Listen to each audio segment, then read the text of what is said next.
Située au centre du Tchad, la province du Guéra est l'une des zones agricoles importantes du pays. Les activités agricoles sont pratiquées par presque tous les ménages. Dans cette province, on y cultive une seule fois, mais les paysans engagent pendant la saison sèche des travaux maraîchers. Les principales cultures sont les céréales, les légumineuses et les oléagineux. Le gombo et l'osé sont pratiqués plus par les femmes. Au Guéra, l'agriculture n'est pas mécanisée. Tout s'est fait à la main avec des matériels rudimentaires. Cette manière de faire n'apporte pas grand-chose aux paysans. Donc les besoins ne cessent de croître. Il faut chercher des moyens pour rentabiliser. N'ayant pas de moyens pour se payer des tracteurs, ces derniers font recours aux herbicides. Ces produits chimiques ont remplacé presque les bœufs d'attelage autrefois utilisés pour le labour. Les herbicides ont révolutionné la vie des paysans et sont devenus des outils de travail agricole tant utilisés par la population du Guéra. Plusieurs agriculteurs se prêtent à cette pratique au point où l'utilisation de ces herbicides dans les champs est désormais un phénomène de mode. Les agriculteurs pensent que les herbicides ont des avantages sur la culture, car ils détruisent les mauvaises herbes dans les champs afin de permettre la croissance et le développement des plantes. J'utilise les herbicides dans mon champ parce que ces produits me permettent de réduire le temps de désherbage et aussi le rendement des exploitations. Ça me permet aussi de réduire la pénibilité du travail manuel qui rend peu attractive mes activités agricoles. Je ne connais pas les conséquences de ces produits. Je vois mes voisins utilisent étant leur champ et j'ai cru que c'est bon. C'est pourquoi je suis en train d'utiliser dans mon champ.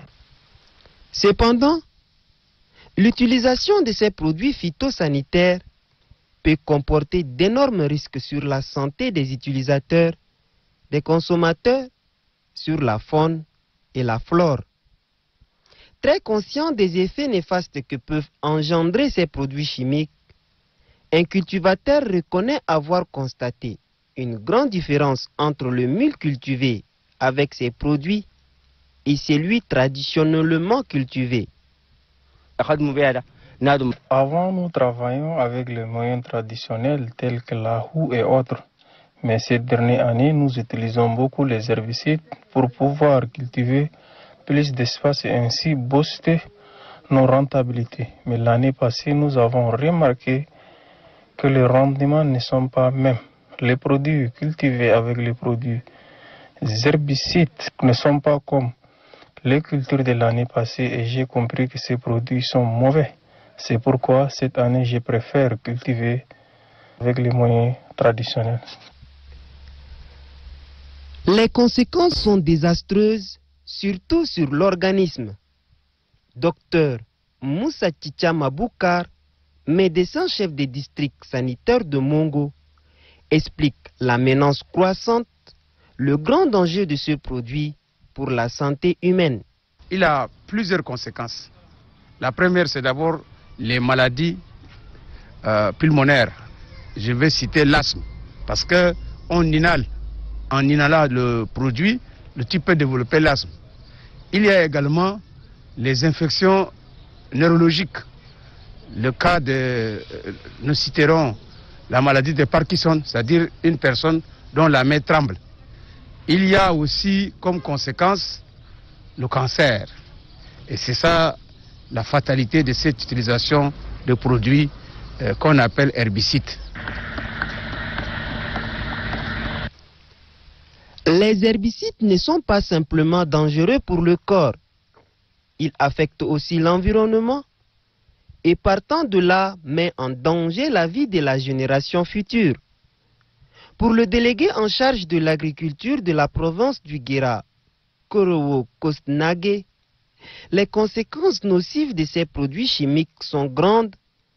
Des actions seront menées pour lutter contre ce mal. L'utilisation de ces produits irrationnels et irraisonnés provoque de grandes conséquences, des conséquences néfastes et fâcheuses, surtout sur la santé humaine, sur la santé animale, sur l'environnement et également sur la fertilité des sols.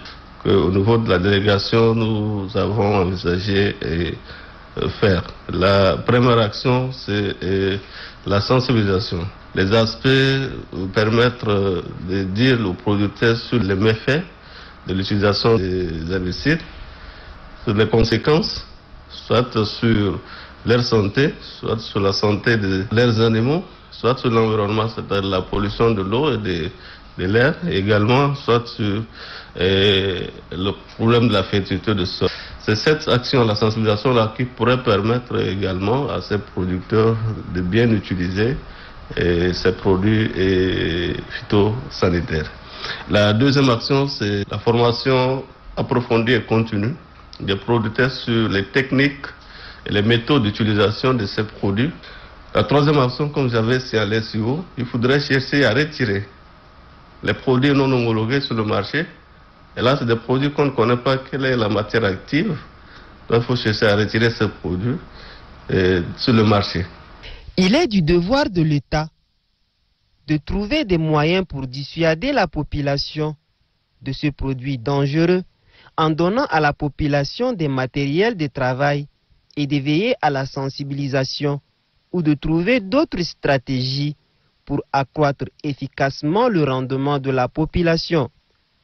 Car les herbicides sont dangereux pour l'homme, les animaux et l'environnement.